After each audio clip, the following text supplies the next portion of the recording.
putain, il montre que ça. Je l'ai vu tout ce qu'il a dit, c'est dégueulasse tout ce qu'il a dit, c'est que des mensonges. Vous savez, si l'opposition demande la démission du ministre de l'Intérieur, je pense à Marine Le Pen, je pense à Jean-Luc Mélenchon, il faudrait à peu près changer de ministre de l'Intérieur toutes les semaines. Donc, gardons raison et regardons effectivement ce qui s'est passé. Les faits sont des faits particulièrement préoccupants. Et je pense que nous devrions plutôt parler de cela que de savoir s'il fallait dire attaque ou intrusion violente. Qu'est-ce qu'il est con? On s'en fout du mot, nous.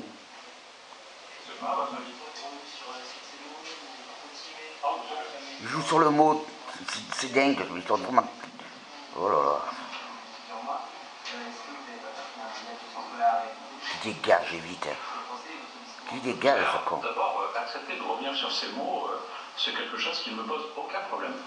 Si des mots choquent, si des mots peuvent apparaître contredits par des faits établis... En plus, c'est même pas avec le cœur qu'il parle, hein, lui, il change le mot parce qu'on lui a dit de changer le mot. Hein. Parce que le professeur en charge du service à ce moment-là, par les personnels médicaux que j'ai rencontrés, évidemment, il est normal de les faire évoluer, et je l'ai dit, j'aurais peut-être dû reprendre le mot d'intrusion violente. Intrusion, à la place d'attaque. Et dont on aurait peut-être parlé, à moins qu'on considère que tout ça est banal et normal, plutôt que le mot attaque. Je pense que c'est naturel aussi. Et l'autre con, à côté, qui, comme vous, j'imagine, de temps en temps, puisse se dire qu'une situation a évolué, et donc un mot qui accompagne cette situation doit évoluer. Monsieur le ministre. Je joue vraiment sur les mots, hein. Oui, pas de souci, c'est ma deuxième question. Ouais.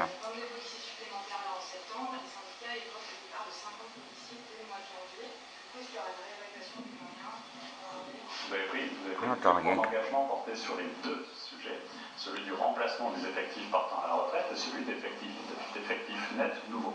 Vous avez la chance dans le Var d'être un département attractif, et où quand un poste s'ouvre, on a des candidats qui postulent. Ça n'est pas le donc je ne pourrais pas prendre cet engagement partout, parce qu'il y a des endroits où un poste est ouvert, mais je n'ai pas de candidate ou de candidat pour venir sur ce poste.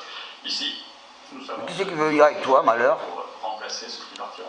Le flic, j'en ai marre. Monsieur le ministre, une vidéo publiée sur les réseaux sociaux montre un membre des forces de l'ordre casqué jeter un gros pavé sur des manifestants. Première question, est-ce que vous condamnez ces images? Et deuxième question, à ce jour, 220 enquêtes judiciaires qui ont été confiées à l'inspection générale de la police. Où en est-on? Y a-t-il eu des sanctions?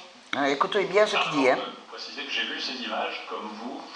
Le procureur de la République les a vues aussi, d'ailleurs, on échange sur ces sujets-là, et il a décidé de saisir l'IGPN d'une enquête judiciaire et elle va établir les conditions dans lesquelles cela s'est déroulé, et s'il y a faute, il y aura sanction. Quelles sont les images que vous avez vues? Sanction administrative et sanction judiciaire.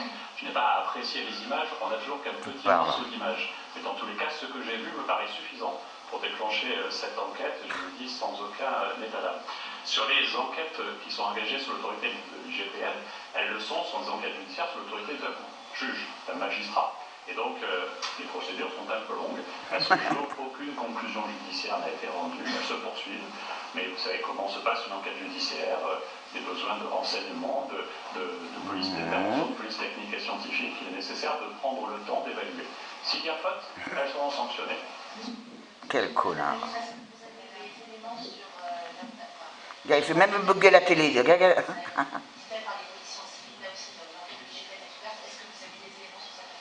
Alors, aucun élément, parce que moi j'ai découvert cette affaire, comme vous j'imagine, qui remonte, selon les faits évoqués, au 8 décembre, mais il y a 3-4 jours, quand elle a été présentée. Il n'y a pas eu de plainte, ce qui est surprenant compte tenu des éléments. Sachez que la requérante avait écrit à la plateforme de l'IGPN et qu'immédiatement, compte tenu des faits qu'elle avait évoqués, la personne qui gère la plateforme lui a répondu qu'il était nécessaire de porter plainte. Pour vous dire qu'il n'y a pas de procédure cachée sur ce sujet-là. C'est ce que je dis, il faut toujours porter plainte. Elle est ouverte. Évidemment, je n'ai aucune conclusion sur le sujet. Quel connard, là, quel abus. Encore 2-3 questions. Bon, allez. Jeter de l'huile sur le feu, est-ce que c'est aussi pour ça que vous regrettez ce terme d'aujourd'hui? Je la regrette pour l'emballement, mais je la regrette surtout parce qu'elle passe sous silence l'efficace travail des forces de l'ordre mercredi. Souvenez-vous des présumés précédents et des violences. Souvenez-vous d'ailleurs de vos commentaires et des les attentes, peut-être impatientes d'ailleurs, de quelques-uns de ceux qui aujourd'hui demandent ma démission, et d'espérer que finalement les choses soient plus difficiles pour les forces de sécurité et pour le ministre de l'Intérieur. Et donc cette polémique, dont j'assume ma part de responsabilité, a suscité effectivement du débat et a négligé de saluer l'engagement et la difficulté de l'engagement des forces de sécurité intérieure. Donc c'est la raison pour laquelle je souhaite repréciser celle-là. Mais que les choses soient claires. Les faits constatés, non pas dans une seule vidéo, mais dans l'ensemble des vidéos qui font l'objet de la plainte déposée par la directrice de l'hôpital, c'est une effraction avec bruit de chaîne et de cadenas pour rentrer de force dans l'hôpital. Sur l'entrée annexe, c'est aussi le passage par l'entrée principale, là encore par effraction. Elle évoque des jets de pierre, elle évoque des insultes. Et donc ce sont ces faits qui m'ont été rapportés quand je me suis rendu sur place. Et donc il est essentiel maintenant que l'instruction se fasse. Vous n'avez pas menti.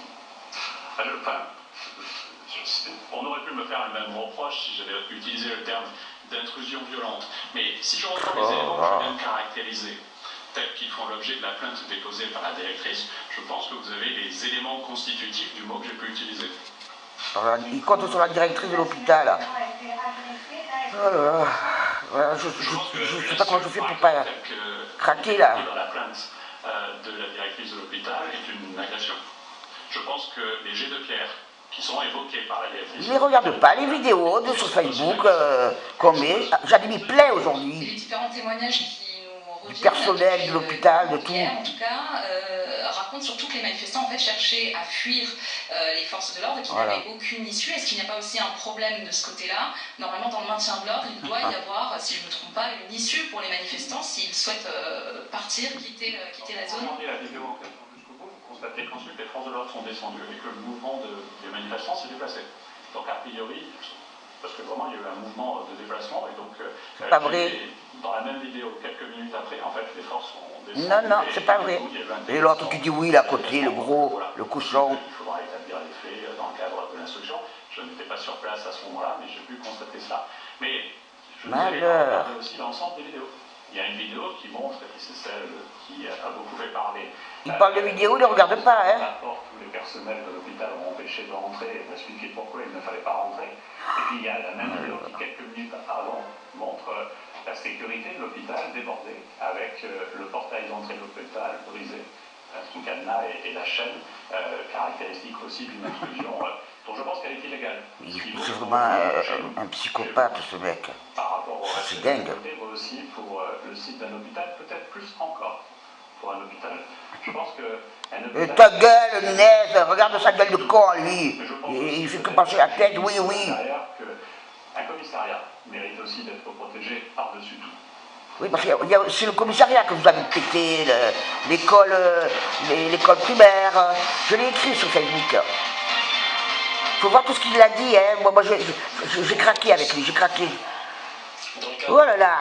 De ces 2 jours passés en Charente, nous sommes cet après-midi à Mont. Moi je vais la mettre la vidéo. Hein. Avec, ah oui, je disais c'est pas vrai parce que juste avant, sur d'autres infos, hein, sur d'autres infos, il y a un journaliste justement qui a expliqué comme il faut,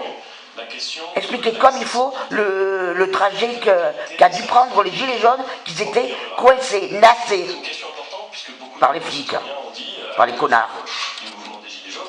Avant, et bien avant aussi, oh, les gilets jaunes.